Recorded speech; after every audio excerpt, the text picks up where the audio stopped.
regarde le présent et l'avenir, en y mettant des moyens de relever les niveaux d'ambition de manière urgente et en y prenant des engagements forts en matière de la réduction des gaz à effet de serre, qui reste encore loin de maîtriser le réchauffement à plus de 2 degrés Celsius d'une part, et mettre un cadre imposable à tous dans l'équité, conformément à ce que requiert la science de l'autre part. C'est à cet exercice que s'adonnent les 199 États qui prennent part à la 18e conférence des parties à la Convention cadre des Nations Unies sur le réchauffement climatique qui se tient à Doha au Qatar. Avec les risques d'un réchauffement de 4 degrés Celsius d'ici 2060, ce rendez-vous de Doha se propose de faire progresser les difficiles négociations sur la limitation des gaz à effet de serre en décidant de l'avenir du protocole de Kyoto et esquisser les bases d'un grand accord prévu en 2012.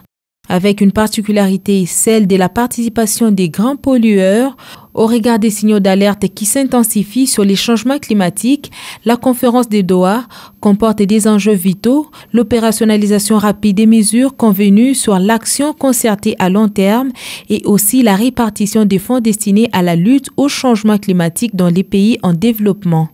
Ce rendez-vous de Doha est aussi une occasion pour les États parties de reconnaître les actions déjà entreprises par les gouvernements, les secteurs privés et la société civile et les encourager à faire avancer les protocoles de Kyoto considérés comme seule assurance.